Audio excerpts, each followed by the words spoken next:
ಕಳೆದ ಕೆಲ ವಾರದಿಂದ ಬಿಸಿಲಿನ ಬೇಗೆ ಹೆಚ್ಚಾಗುತ್ತಿದ್ದು ಮಂಗಳೂರು ನಗರಕ್ಕೆ ನೀರುಣಿಸುವ ತುಂಬೆ ವೆಂಟೆಡ್ ಡ್ಯಾಂನಲ್ಲಿ ನೀರಿನ ಮಟ್ಟ ಗಣನೀಯ ಕುಸಿತ ಕಾಣ್ತಾ ಇದೆ.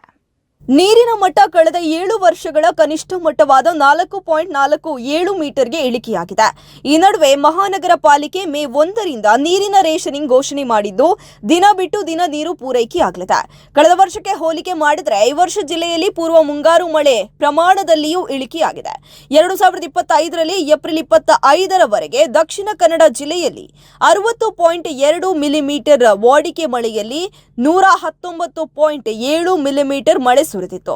ಇದೇ ಕಾರಣಕ್ಕೆ ತುಂಬಿಯಲ್ಲಿ ನೀರಿನ ಮಟ್ಟ 5.35 ಮೀಟರ್ ಇತ್ತು. ಆದರೆ ಈ ವರ್ಷ ಕೇವಲ 41.2 ಮೀಟರ್ ಮಳೆಯಾಗಿದೆ. ಇದೇ ಕಾರಣಕ್ಕೆ ನೀರಿನ ಒಳಹರಿವು ಕೂಡ ಮಾರ್ಚ್ ಅಂತ್ಯಕ್ಕೆ ನಿಂತಿದ್ದು ಸದ್ಯ 4.47 ಮೀಟರ್ನಷ್ಟು ಮಾತ್ರ ನೀರಿನ ಮಟ್ಟ ಇದೆ.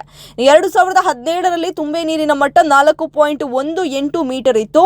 ಇದಾದ ಬಳಿಕ 2025ರವರೆಗೆ ಇಷ್ಟೊಂದು ಇಳಿಕೆ ಕಂಡಿರಲಿಲ್ಲ. ಆದರೆ ಸದ್ಯ ಬಿಸಿಲಿನ ತಾಪ ಹೆಚ್ಚಾಗುತ್ತಿದ್ದು ನೀರಿನ ಬಳಕೆಯೂ ಹೆಚ್ಚುತ್ತಿದೆ.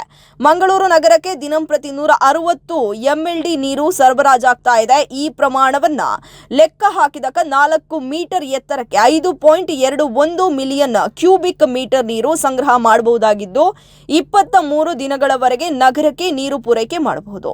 4.50 ಮೀಟರ್ ಎತ್ತರಕ್ಕೆ ಸಂಗ್ರಹಿಸಿದರೆ 6.40 ಮಿಲಿಯನ್ ಕ್ಯೂಬಿಕ್ ಮೀಟರ್ ನೀರು ಸಂಗ್ರಹವಾಗುತ್ತೆ ಮತ್ತು 30 ದಿನಗಳವರೆಗೆ ಪೂರೈಕೆ ಮಾಡಬಹುದು. 5 ಮೀಟರ್ ಎತ್ತರಕ್ಕೆ ನೀರು ನಿಲ್ಲಿಸಿದ್ರೆ 7.71 ಮಿಲಿಯನ್ ಕ್ಯೂಬಿಕ್ ಮೀಟರ್ ನೀರು ಸಂಗ್ರಹವಾಗುತ್ತೆ.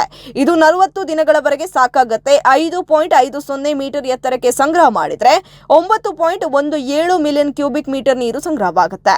ಇದರಿಂದ 48 ದಿನಗಳವರೆಗೆ ನೀರು ಪೂರೈಕೆ ಮಾಡಬಹುದು. ಇಷ್ಟಾದರೂ AMR ಬಿಳಿಯೂರು ಮತ್ತು ಬಂಟ್ವಾಳದ ಜಕ್ರೆಬೆಟ್ಟು ಡ್ಯಾಂಗಳಲ್ಲಿ ನೀರು ಸಂಗ್ರಹವಿರೋದ್ರಿಂದ ಸಮಸ್ಯೆಯ ತೀವ್ರತೆ ತಗ್ಗಲಿದೆ.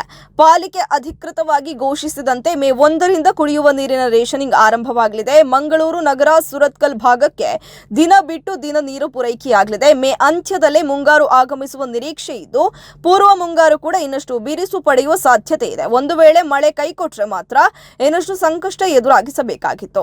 ನೀರಿನ ಮಟ್ಟ ಇಳಿಯುತ್ತಿರೋದ್ರಿಂದ ನೀರಿನ ಮಿತ ಬಳಕೆ ಅನಿವಾರ್ಯ. ನೀರನ್ನ ಪೋಲು ಮಾಡದೆ ಅಪವ್ಯಯವಾಗದಂತೆ ಮುಂಜಾಗ್ರತೆ ವಹಿಸಿ ಲಭ್ಯ ನೀರನ್ನ ಕುಡಿಯುವ ಉದ್ದೇಶಕ್ಕೆ ಬಳಸಲು ಹೆಚ್ಚು ಒತ್ತು ನೀಡಬೇಕು. ಕುಡಿಯುವ ನೀರು ಪ್ರಥಮ ಆದ್ಯತೆಯಾಗಿ ನೀಡಬೇಕಾದ ಹಿನ್ನೆಲೆಯಲ್ಲಿ ಮನೆಯಲ್ಲಿ ಕಾರು, ದ್ವಿಚಕ್ರ, ರಿಕ್ಷಾ, ಗಾರ್ಡನ್ಗಳಿಗೆ ಹಾಗೂ ಪ್ರಾಣಿಗಳನ್ನ ತೊಳೆಯಲು ನೀರು ಹೆಚ್ಚಾಗಿ ಬಳಕೆ ಮಾಡಬಾರದು ಎಂದು ಪಾಲಿಕೆ ಆಡಳಿತ